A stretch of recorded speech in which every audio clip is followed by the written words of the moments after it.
Hello guys! Paalis kami ngayon kasi sa Cochrane kami mag-New Year. Magsa-celebrate ng New Year. Balik na lang kami dito sa bahay ng January 1. Yun no, ready na. Kapag-karga na kami sa sasakyan ng mga gamit. Kaso, dadaan pa kami sa mga mimili pa kami ng mga ibang dadalhin namin doon, lulutuin doon.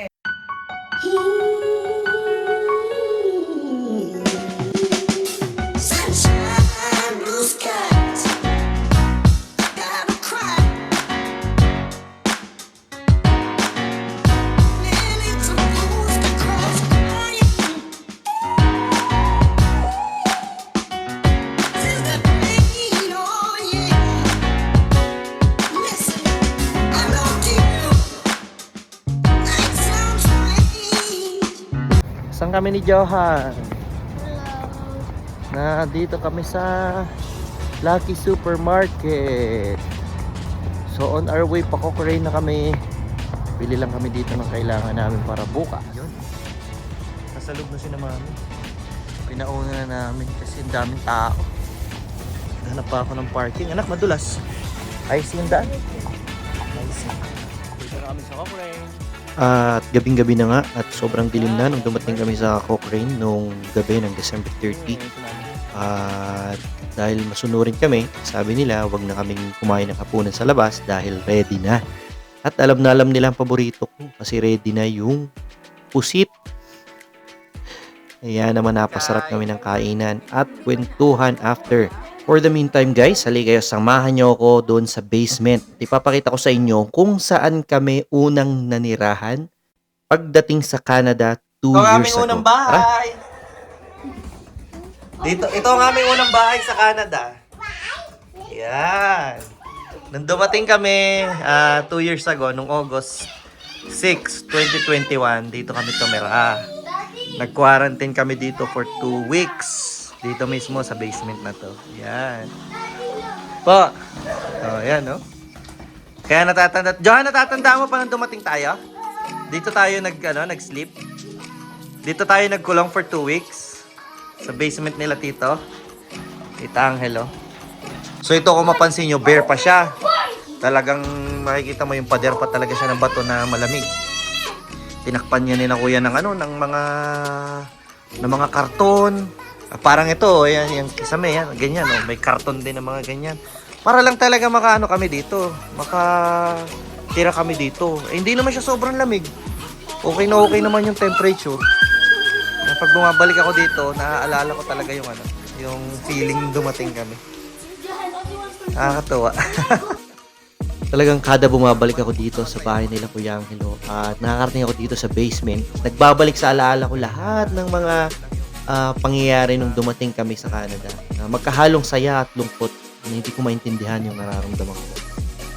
Hindi ko pa rin talaga ma-imagine na mga tao na hindi naman personal nakakilala na pinatuloy nila dito sa basement nila noong mga panahon na yun. At pinagkatiwalaan nila. Hindi nila alam kung anong klase kaming tao pero tinanggap nila kami dito kahit hindi nila kami kamag-anak. Mag-ice skating daw kami. So, dahil talagang alam namin na okay na yung ice skating rink dito mismo sa tapat ng bahay nila, talagang dumating kami dito prepared. Dala namin yung mga ice skating shoes ng mga bata. So, kahit alas 9 ng gabi, sige, sabak kami kahit malamig. Eh, kung nandyan lang ba naman sa tapat ng bahay nyo yung ice skating rink, tatamarin ka pa ba? Actually, ang ganda ng ice skating rink na to as compared doon sa malapit sa amin sa bahay sa Calgary. Ito kompleto, mayroon pa siyang mga, alam mo yung kung saan ka pwede magpalit ng sapatos, tsaka pang talaga ito sa hockey game. So yun, in-enjoy talaga namin kahit this oras ng gabi. Pero kung mapapansin nyo, marami pa rin naglalaro dyan Mayroon pa rin ibang tao na mga nag-ice skating kahit yan yung gabi. Kahit ito masarap po, nasa tapat ng bahay mo, tapos anytime mo gusto, ako, sigurado. Zoom.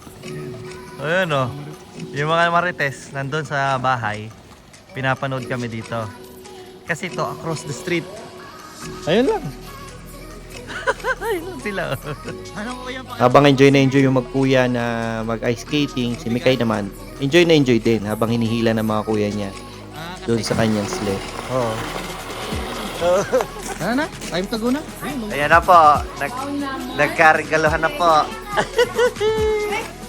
So yun, pagbalik sa bahay, sinamantala na namin yung time bago pa kami matulog na ibigay na namin yung mga gift namin sa kanila. At ganun din naman sila sa amin. So yan, makikita nyo.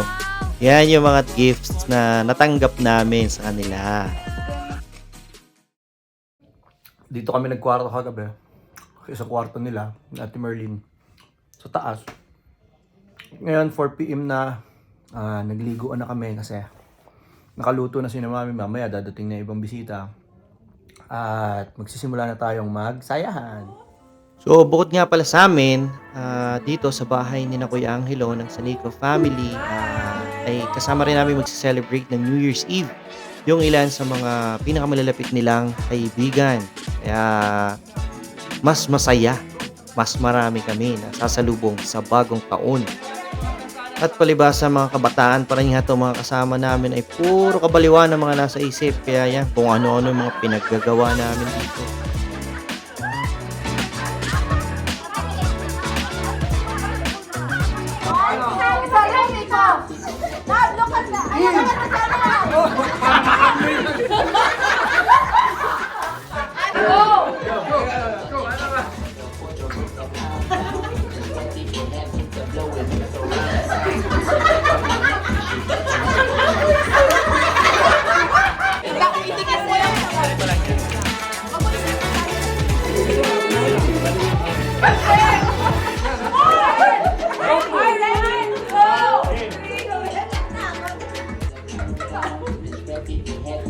Ang tagal ni Kuya!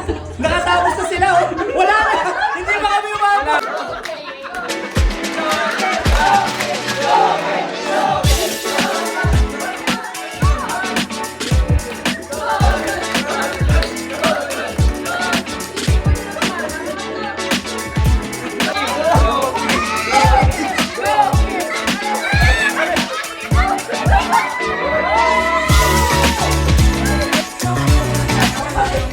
Sayaw zombie.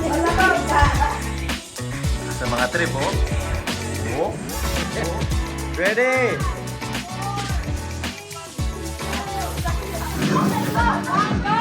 Go! Alright, timer.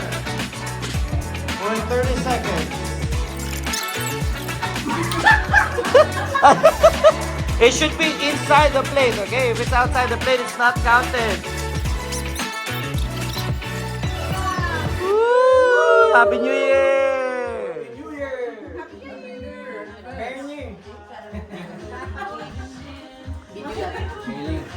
May God continue to bless us all. Sa tuhod lang, ang taas naman. Kuya, sa tuhod lang. Five lang.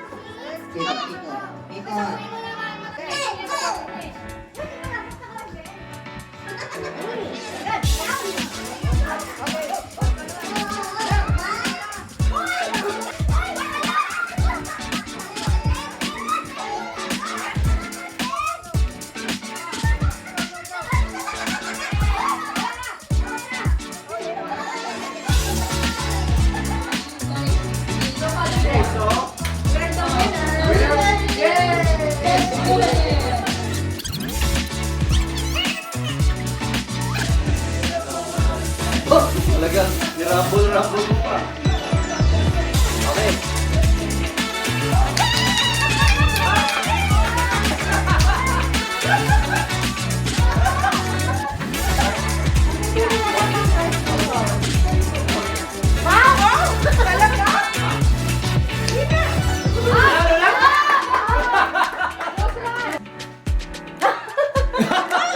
Are you sure? Diba madali pagkatlo? Oh, this is one.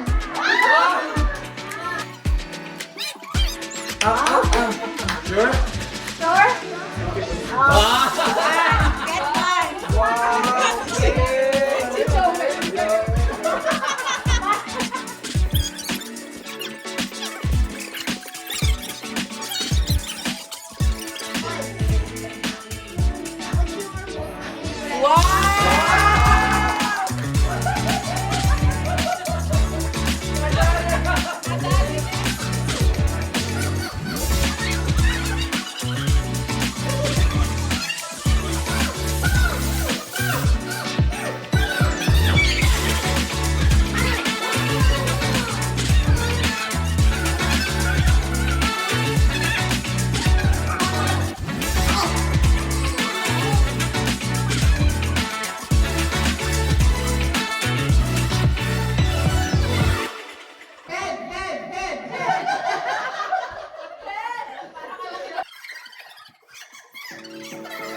We have a winner! Okay, next game, Pinoy Henyo.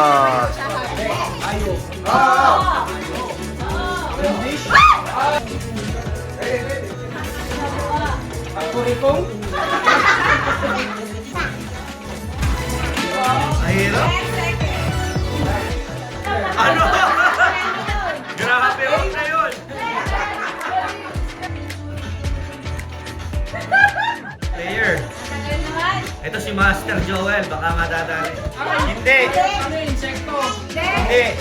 Hindi! Hindi!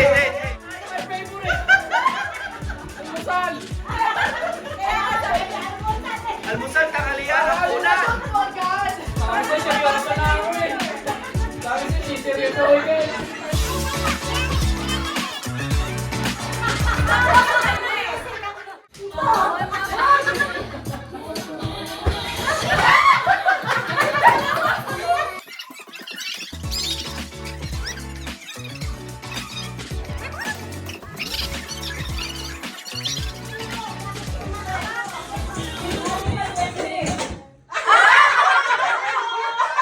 Last touch at the hurling.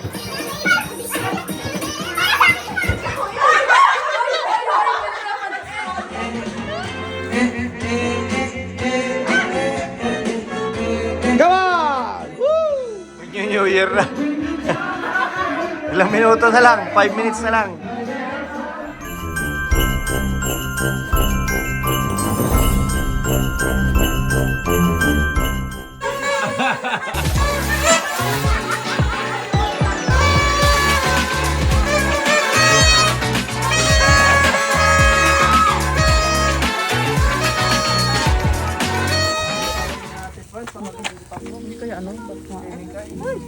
Is it safe? Dito mo makikita yung sa mga bahayan, yung kaibahan talaga ng New Year celebration sa Pilipinas. Sobrang tahimik, as in dito kami lang talaga yung nag-iingay. Kung sa Pilipinas to, nakakalamang talagang puto ka na, no? Sobrang ingay na nun. Pero malayo man tayo sa ingay ng selebrasyon ng pagsalubong ng bagong taon sa Pilipinas, ang mahalaga, kasama natin yung mga taong mahalaga sa atin, mga kaibigan, at pamilyang natagpuan natin sa Canada. Sabi nga we may not be connected by blood, but of respect and joy in each other's life. Kaya't mula po sa aming pamilya, maligayang bagong taon po sa ating lahat.